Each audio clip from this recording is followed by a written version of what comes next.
Hey guys, Keith with the Travel 1226 channel. I'm Dave Pearson, uh, who does Fun in the Woods with the Really Big Monkey 1 YouTube channel. Put out kind of a gentle tag on how do you choose a bushcraft knife or survival knife. And I'm kind of behind the curve on this with the holidays and working and stuff, so I apologize. There's plenty of guys got a bunch of videos out on this before me, but I figured I'd go ahead and put my 2 cents in. Okay, the difference for me between a bushcraft knife and a survival knife. A survival knife has to fit the bill, not knowing what situation you're going to be in. It's an emergency, in my opinion. I view that as an emergency piece of equipment. So you want it big enough to chop, but not so big that it's a hindrance. It has to be small enough to still be, or designed well enough, even as a big knife, to be able to do what you need to do for everyday survival things, firecraft, all that stuff, as well as do your chopping, build your shelters, do what you need to do. Now, there are a lot of small bushcraft knives that you can get away and really perform all those tasks.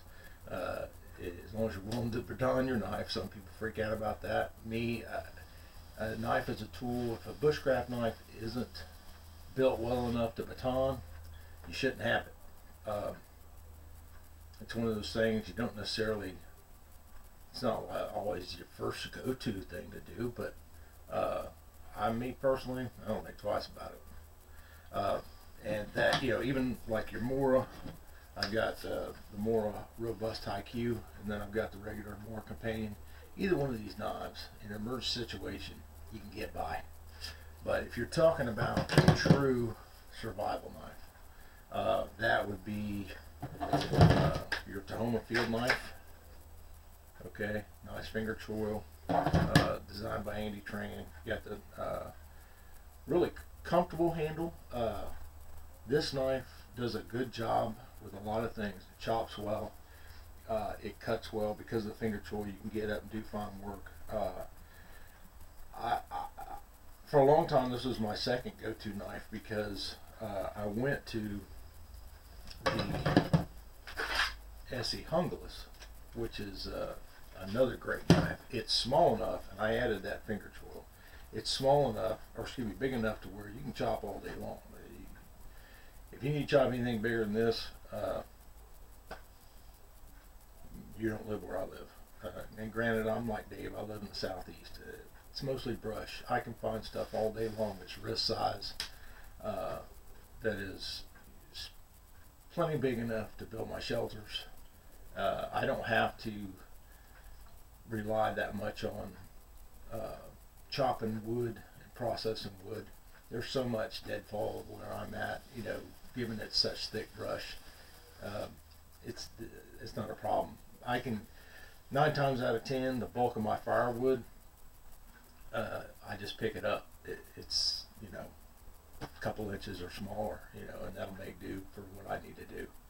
I don't carry an axe. I don't have the need for it, And in this thick brush that I'm in, a lot of times an axe, you get to swinging an axe around, even something like a long machete, and you can lose an ear.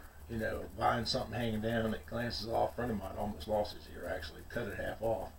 Using a machete, he raised up and glanced it off a vine, and it came right down here and almost sliced it all the way off. But back to the point, sorry. This ended up being my number one for a long time, because I like to have a back all the way to where I could use it as a draw knife, and it worked very well for that. It chops well. Process game, if you want to, if you had to, you could do that. Now, I'm also a kind that, like Dave Pearson, I carry something like a machete, and I usually don't go too big. This is about the biggest thing I'll carry. I found that I just don't need anything bigger than that. for me in my area where I'm at. This works well for me. And for a survival knife, I could use this. I would think this would be a good one. You know, it's plenty big enough to do any chopping you need to do, but yet handy enough to where you can get by doing what you need to do for shelter building, for fire building. You can get by just fine. Also, another one that's great for what I would consider crossover into survival knife is the Becker BK9. This one here is rapidly becoming my number one. I really like it. It chops as well as the hungless. Does a great job. This one came black. I stripped the coating off of it. That's just one of the things I do. I don't like the rough. I find that it slices better. Like if I'm slicing anything, using it for a camp knife, it works way better without the coating on it. It slices into meat better. If I'm slicing tender fungus, I can slice off much thinner pieces. It's a personal preference. I'm not going to try and argue that it's something that needs to be done. It doesn't. You can do whatever you want. In this game, be it bushcraft or survival, personal preference is a big deal. If you're not comfortable using a piece of equipment the way you do things, then you're not going to use it. It's not going to be the best thing for you. So the Becker BK9, I really like this. Again, for survival knife, you're talking about the need to possibly have a one-tool option, something on this order. I'm not saying these three. I'm just saying this is ones I choose, my top three. But you have to get what you want. You have to get what you're comfortable with. You have to get what works best for you. Okay? Okay, and then you cross over into the bushcraft knife. Bushcraft, that's not a one-tool option. You can go with your Moras and never have the first issue, ever. Anything above a Mora is all personal preference. This right here will do everything you need it to do in bushcraft. I personally bought the LT Wright GNS. That's my favorite. This is it for me. This is the knife for me. The LT Wright GNS is, with the Scandy grind, is my personal favorite for bushcraft knife. And again, I'm not a one-tool option kind of guy. I carry something big enough to chop, either my hungless or my Becker BK9, and then I carry what I call my bushcraft side knife, side carry, which is the GNS. Also the Condor Bush Law is another good one. I'd never owned a Scandy grind knife, so the very first knife that I bought with Scandy grind, because I wanted to check it out before I spent any real big money, was the Condor Wood Law. This is a great knife. It really does well. I mean, it's got a steel pommel on it. It's full tang. My Carter scales on it. It takes a great edge. It really does. Does really good. So if you want a lower budget, something Condor does makes them jam up stuff. They really do. One thing I will mention, this one has a bow drill divot in the micarta scale. If you're gonna use that, be it on the Tahoma field knife, which has one as well, you're seeing it more and more.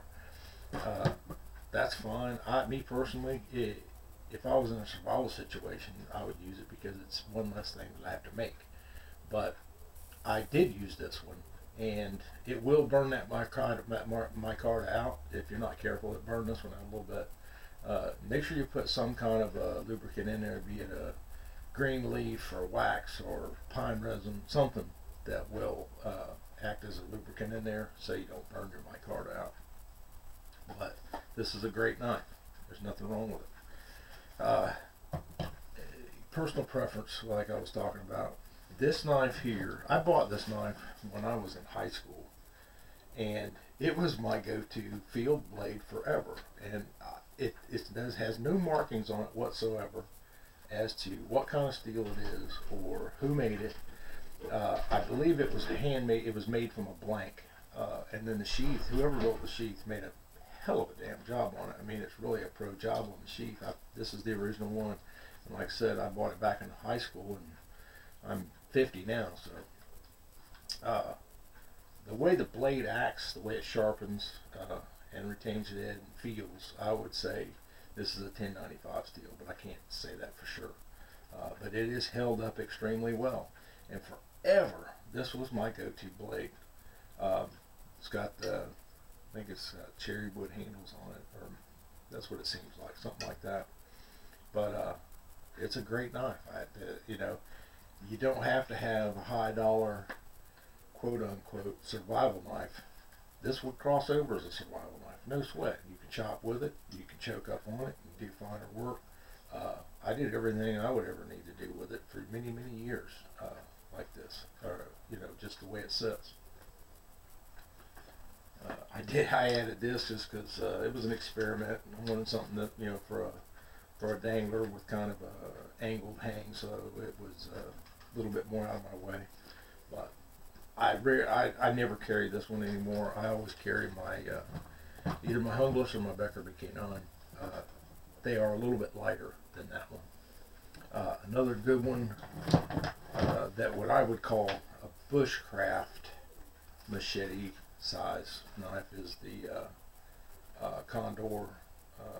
I don't know if you call this a Parang or a Dooku. I don't know which one it is, but it is made by Condor. It's a great little knife. It's a great little knife. It's full tang. Got a great, nice, you know, design handle on it. I don't find it's got enough leverage for me out toward the end for good chopping. I would find it to be more for light stuff. So there again, my Hungless or my BK9, I choose this. I choose over this. I also carry,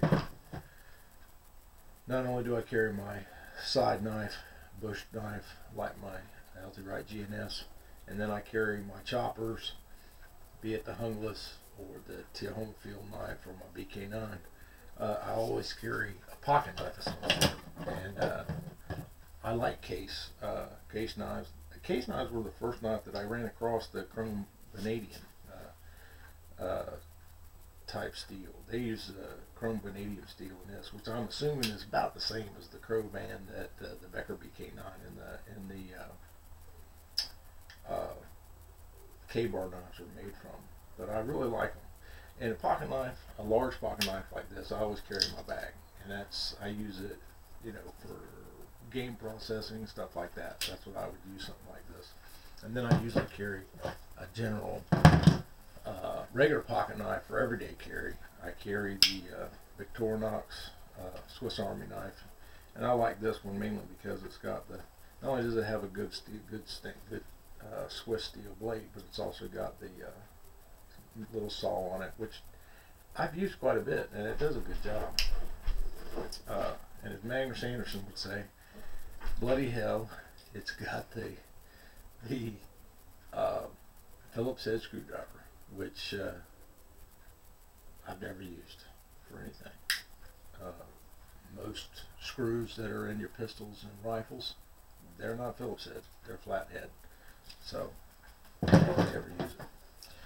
But the Becker VK9, I tell you, and I'll say this before I sign off with you guys, is a great knife. I put off buying one for many years, and I wish now I'd have bought one 5 or 6 years ago, because it is a great knife. It really is. It really is. For something that I would go to for bushcraft, you know, a lot of guys like the BK7s, but I don't. For an everyday small chore task, you know, small task, I like something that kind of will cross over, and that's why I like the LT Wright GNS for that. It is, it's only a 5-inch blade, and that is plenty. You know, anything bigger than that, and I'm moving up to the chopper, and I tell you what, I hacked the hell out of just testing it out. I was hacking the hell out of a pallet, and my God, I mean, it really does well. I mean, even after I got done doing that, it would still pretty much shave the hair off your arm. And granted, yes, I did put my own edge on this.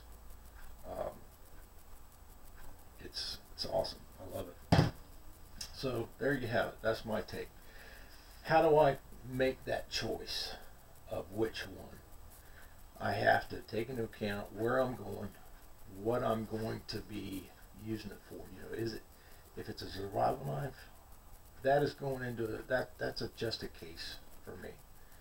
I don't carry a knife thinking of it as a survival knife. I don't carry a knife as a one-tool option. That's not my system. My system is a chopper, side carry, and then of course I always have a folding saw. If you're not going to have a chopper and you just want a side knife, that's fine. But have that folding saw and make all the difference in the world. You know, you can make things short enough to be able to baton whatever you want or split whatever wood you need with a folding saw and your small bushcraft knife. But for a survival knife, like I said, that's a one-tool option.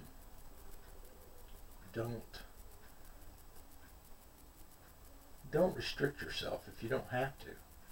I mean, I understand some guys have what they call they deal with a minimalist outfit. Okay, their equipment is designed around the idea of being a minimalist, and if that's your philosophy, there's nothing wrong with that. That's fine. It would save me a lot of money if I thought that way. But I always like buying something new and trying something new.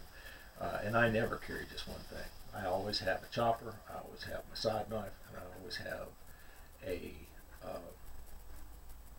folding saw, and I always have a pocket knife. Two things in the world a man should always have is a handkerchief and a pocket knife. That was my dad's philosophy. So there you go. If you're not into the one tool option thing, then you're going to need to experiment on what size knife works best for you for the everyday tasks to go along with a chopper. And if you're up in the northeast or northwest or wherever, if you feel that an axe, or be it a small axe, large axe, is what you need, by all means, carry. You know, I'm not knocking it. I'm just saying in my part of the country, for me, a small chopper does everything I need to do. I don't need to carry an axe, and I can do more with a chopper knife than I can with an axe. And yeah, I've seen guys process game and everything else with an axe or a hatchet, but it's easier with a knife. Just a fact. Whichever you choose, okay, use it. Get to know it. Find out what it'll do and what it won't do for you. If you're going strictly on the way it feels sitting in your living room while you're watching a John Wayne movie, odds are you're going to get out in the field and then you're going to be surprised either for the good or for the bad as to what it will or won't do for you that you thought it probably would while you were sitting there. You got to use it. That's just the way it is. Don't, especially if you're talking about it being a one-tool option survival knife, use it. Make sure it's something that will work for you. I went through several small knives, because like I said, I carried this huge one for so long. And forever and a day, all I had, and at that time even, up until the last 10 years, I never messed with a folding saw. I had this and I had a pocket knife. And that was it, and I made do. It was fine. But the folding saw adds convenience, and they don't weigh much at all. So why not have one? Lost my train of thought. So anyway, use what you buy. Experiment with what you buy. Like I said, I had to do a lot of experimenting until I settled on what size knife was good for my little everyday stuff that I would use most often when I'm in the woods. Because you're chopping, that's a small part of it. You know, that's not a huge part of it. You're doing a lot more carving, a lot more whittling, and then with your small stuff than you are, than you would need a big chopper. So that's another reason why I kind of go mid-range and mid-size with my chopping knives. Is I weigh it out as to what I can get by with versus the weight I'm carrying and how much time I'm going to spend using it. You know, so this whole thing, personal preference is everything. If it's something you're not comfortable using, I don't care how good it is. If I don't feel comfortable using it, I'm not going to use it. I'll use something else. I have the Prepared Mind 101 Jespic, which is made by LT Wright, and it's got the big sweeping edge on it. That's a great knife. It's extremely well made. It's an LT Wright knife. I know it's made well. But it always felt kind of awkward to me. I never did get past that, so I went back to the straight knife. That's what I've been using, for so many years that it was it's a no-brainer for me. So rather than learn how to use something new, I just kept on with what I already knew how to use and what I felt comfortable using. There's nothing wrong with that. There's nothing wrong with finding something that you feel comfortable with and using it for 20 years. That's okay. You don't have to have the newest, the latest and greatest. If it does everything you need it to do right now, odds are it's going to do everything you need it to do 25 years from now, as long as it's a good quality piece of equipment. And that's one more thing I'll add to the survival knife. Make sure if it's going to be a one-tool option, don't worry about spending a little extra. If you can afford, buy what you can afford. Let's put it that way. It's you'll be happier rather than going through 2 or 3 cheap things and then ended up buying the more expensive one anyway. If you can afford $100 knife, look for a $100 knife. If you can afford $20, look for a $20 knife. But keep in mind what you're buying and how important that item is going to be to you. Is it going to be a survival knife, or is it going to be just a bushcraft knife? Bushcraft, you're not going to have one tool. If I had, there's Chris Tanner from Prepared Mind 101 had a thing where he was talking about, the tags, and guys come up with, okay, if I had to have the 7 items, I would take the woods. Well, if I had to take only 7 things with me to the woods, that trip's gonna suck. And if you're in a survival situation, it's a true emergency situation, I don't care if you got a truckload of crap, it ain't gonna be fun, because you're gonna be surviving. You're gonna have to be looking for your food, finding your food, building everything you need to build. So don't limit yourself if you don't have to. Keep it fun. Why make everything a struggle? Odds are you're going to learn the same things that you would learn if you were in a survival training, or a survival mindset, or a bushcraft mindset. You're going to be learning what you need to know to get by in an emergency situation. And I know bushcraft guys that if they had, all of a sudden they were in a situation and all they had was this Mora companion, they could get by. They could do it.